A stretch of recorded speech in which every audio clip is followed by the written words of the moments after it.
Great archaeological discoveries made by accident. Hey everyone, it's Alexa and welcome back to another video. Archaeologists can be credited with finding some of the most incredible things, from stashes of coins to forgotten eras or entire hidden cities, and these discoveries are generally well-planned excavations that have a budget and a large team working together to make it happen. Some discoveries were made with no archaeologist, budget, or intent, and today we have a look at some of the greatest archaeological discoveries made by sheer accident. But before we get into today's video, make sure that you're subscribed and ring the bell so that you never miss any of our upcoming videos. Lascaux Caves. It was September of 1940 when 18-year-old Marcel Ravida was wandering through forests near Montagnac when his dog ran off and fell down a hole. He rescued his dog and returned with 3 of his friends, and they made their way into the cave by heading down a stone shaft. Inside, they were greeted by over 2,000 ancient paintings and murals. It earned the nickname the Sistine Chapel of Prehistoric Art, and the caves were opened to the public a few years later. With up to 1,200 visitors daily, the paintings were badly damaged from carbon dioxide, heat, and humidity, and they were shut down in the 1960s. The paintings are thought to be between 15,000 and 17,000 years old. 15. King Richard III. This search was done on a hunch, and the hunch paid off. King Richard III was killed in 1485 in the Battle of Bosworth. Nobody knew where his remains were, and many believe them to have been tossed into a river. David Baldwin, a University of Leicester tutor, and researcher Philippa Langley didn't agree with this theory and sought permission to dig the area in search of his bones, and they had success. A skeleton was found, and it was said that the bones were beyond a reasonable doubt those of King Richard III.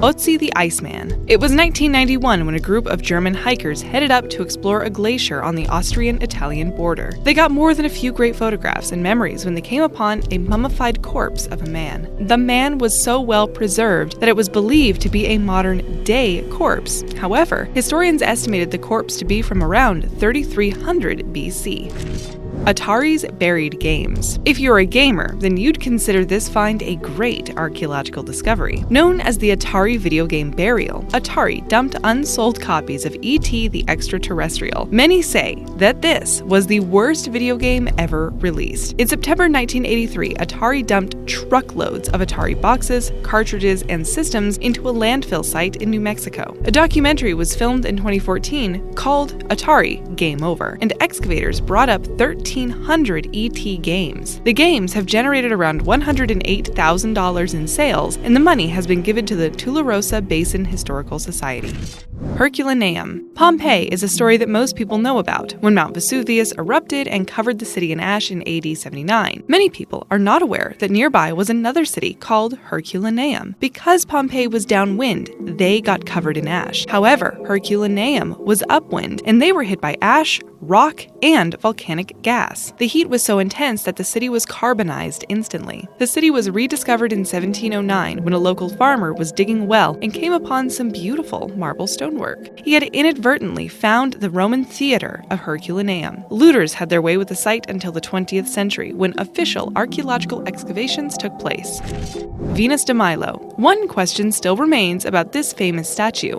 What was she holding in her arms?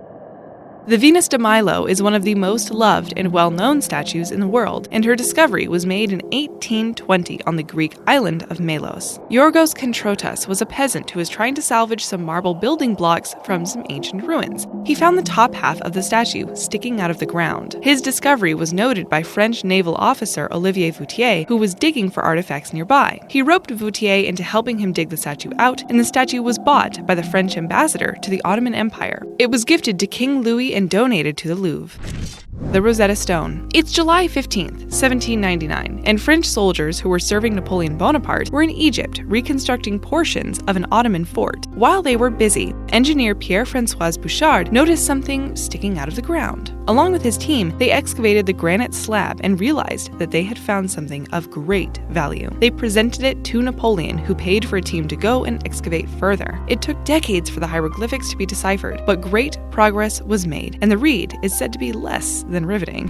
The Edinburgh Vaults. If you like ghost tours, then you must head to the Edinburgh Vault, located below the South Bridge in Edinburgh. Construction began in 1785 and was completed in 1788. On the surface were many thriving businesses, and below the surface were workshops, and below those, workshops and more housing. The vaults attracted a lot of criminal activity, and it was easy to use the tunnels for illegal gambling, the making of alcohol, and to move things from one place to the next. Some stories speculate that murderers were storing their victims down below. Conditions just got worse, and even the poorest of the poor ended up leaving the vaults. During the 1980s, Nori Rowan, a rugby player and bar owner, tried to help a friend escape the Romanian secret police and found a tunnel underneath his bar. This tunnel led straight to the vaults, which eventually led to their excavation and restoration. It is a major tourist destination today.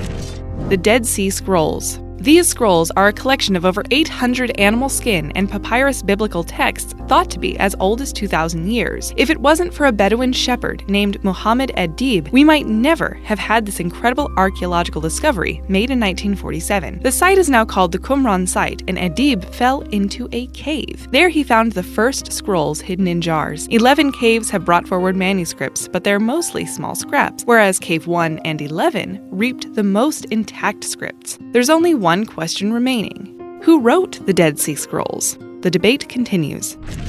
Derinkuyu Underground City. A simple home renovation turned into a building nightmare for one man who decided to illegally break down some walls in his home in the Cappadocia region of Turkey. His illegal activities unearthed one of the most elaborate subterranean metropolises ever found, with enough room to house 20,000 residents. You can go and visit the site today, but we only have access to around 10% of everything it has to offer. The residents were completely self-sufficient, and the tunnels led to meeting halls, shops, stables, freshwater wells, and churches.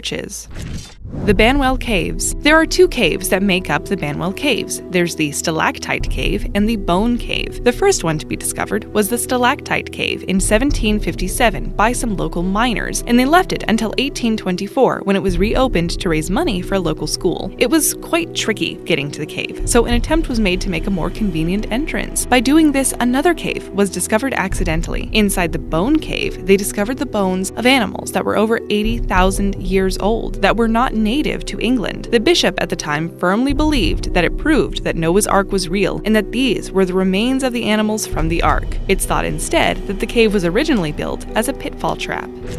Terracotta Warriors. It was during 1974 when a group of Chinese farmers uncovered one of the greatest archaeological discoveries of all time. What used to be the fertile land of pomegranate trees was hiding over 7,000 life-sized terracotta warriors used to guard the tomb of China's first emperor, Qin Shi Huangdi. What makes the discovery more unique is that the terracotta army warriors all have something different about them, whether it's their face, beard, armor, or tunic. Some speculate that each warrior was based on an actual person from the emperor's real-life army. The soldiers were put there to ensure the emperor had protection in the afterlife, and there's presumed to be many more still to be discovered. But because of the fragility of the warriors, they may remain hidden forever.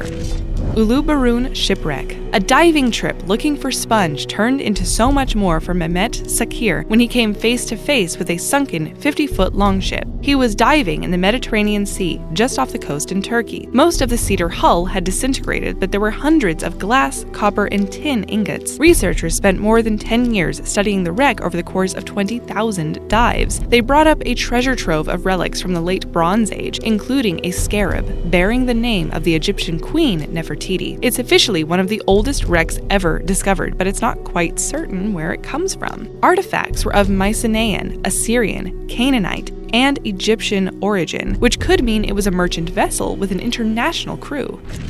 The ruins of Serdika. In 2012, while digging up the ground for a new line of metro in Sofia, the Bulgarian capital, engineers uncovered the city of Serdika. This was home to Constantine the Great for a year while he was looking for the perfect spot for a new capital for his empire. Serdika housed the remains of several cultures, including those of Greek, Roman, and Byzantine. It was a great major metropolis, and excavations brought forward signs of early sewage systems, a wheel of fortune, private bathhouses. It's now an open-air museum, with the major drawcard being the Decumanus Maximus, which would have been the main road during Roman times and would become Sofia as we know it today.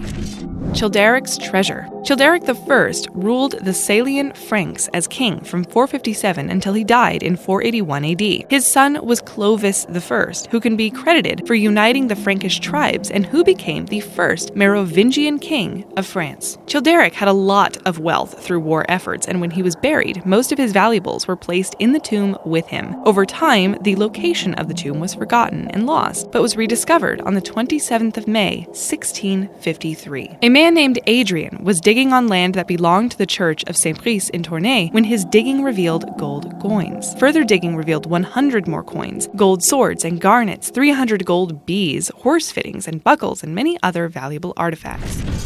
Have you ever had an incredibly lucky find by sheer accident? Share your story with us in the comments below. The Jordan Lead Codices, also called the Jordanian Codices. This is a collection of codices, which are books with handwritten notes inside. These books first became known in 2011 and were said to have been found in a cave in Jordan. The codices include 70 ring-bound books made from lead. The writing is quite hard to decipher, but those who have studied them say the names Jesus and Simon have popped up. The books have undergone a radioactive test to see if they are legit, and to date, the codices are believed to be an excellent fake. Despite this news, there are a group of scholars who believe them to be real and will continue to study them to prove the results wrong.